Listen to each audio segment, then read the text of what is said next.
I turned off the last light in the house an hour ago, but I'm still awake. The room is quiet in that particular way it only becomes after midnight. The refrigerator hums in the kitchen. The heating system clicks once, then settles. There's a glass of water on the bedside table I haven't touched. My phone is face down.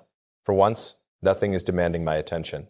It's strange how rare that is. Tonight feels different, though I couldn't explain why. If someone asked me directly, there's no anniversary. No ceremony, no public marker that would justify the weight of it, and yet something shifted. I used to think beginnings were loud. Announcements, decisions, flights booked, contracts signed, deadlines circled in red. But this one is quiet. It happened somewhere between brushing my teeth and standing at the window, looking at the reflection of the streetlight against the glass. I caught my own expression and realized I wasn't carrying that old tightness anymore. The one I pretended was focus. For a long time after you left, I told myself I was fine. I wasn't lying. I was functioning. There's a difference. Functioning is mechanical. You respond to emails, you attend meetings, you solve problems, you optimize.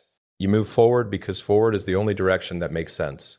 But at night, when the noise thins out, you notice the empty chair across the room, the second coffee mug that no longer gets used, the way the house echoes differently when only one person walks through it. I never blamed you for leaving. I blamed myself quietly, in small technical ways. I replayed conversations, like debugging sessions. Where did I miss the signal? When did I prioritize efficiency over presence? How many times did I half listen while my mind was calculating something else? I thought loving you meant building a future big enough to hold us both. I didn't realize you needed me to sit still inside the present. It took me months to understand that, maybe longer. There's a specific memory I keep returning to, nothing dramatic. You were standing at the kitchen counter, cutting fruit. The late afternoon light was coming in sideways, catching in your hair. You were telling me about something small, something that at the time I categorized as non-urgent. I nodded. I even responded, but I wasn't there. Tonight, I can admit that, and strangely, admitting it doesn't crush me the way it used to. It just feels accurate. You once told me that love isn't intensity, it's attention. I argued with you, not aggressively, just confidently. I thought intensity proved commitment. Long hours, big risks, carrying pressure without complaint.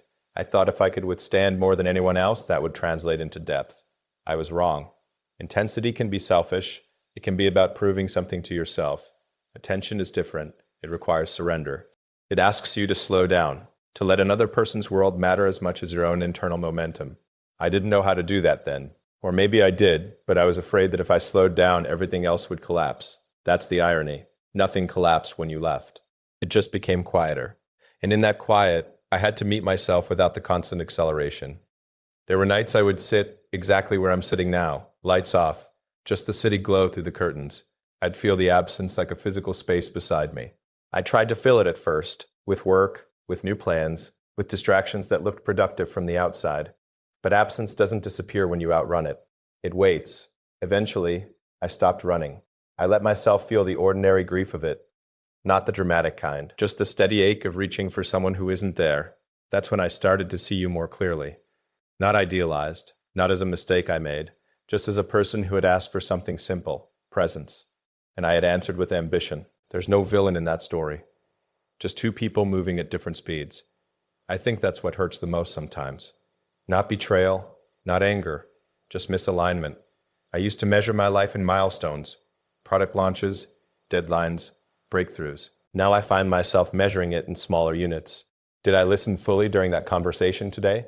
Did I pause before responding? Did I allow silence to exist without trying to fix it? You changed that metric in me. You probably don't even know. Tonight, as I stood at the window, I realized something else. I'm not waiting anymore. For a message, for a sign, for a second chance framed as coincidence.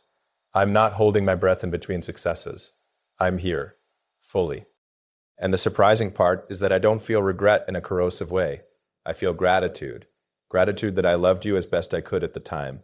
Gratitude that you showed me where I was still unfinished. Gratitude that I now understand love isn't about constructing a future so impressive it silences doubt. It's about sitting on a couch in comfortable silence and knowing that's enough.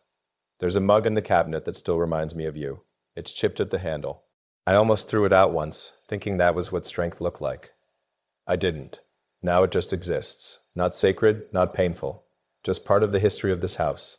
That's what tonight feels like. History integrated, not erased. I don't know where you are right now. Maybe asleep, maybe reading, maybe laughing at something small. I hope there's someone across from you who is actually there when you speak. And if there is, I hope he's learned what I had to learn the slow way. The strange thing is, I don't imagine us together anymore when I think about the future. That used to scare me. Now it feels peaceful. Because loving you changed me even if it didn't last. It softened the parts of me that thought vulnerability was inefficiency. It showed me that the strongest thing in a room isn't always the loudest idea. Sometimes it's the quiet person who chooses to stay present. I'm still responsible for many things. People still look to me for direction. Problems still arrive uninvited and urgent. But I no longer confuse responsibility with worth. And I no longer confuse ambition with love. Tonight isn't about getting you back. It isn't about rewriting anything.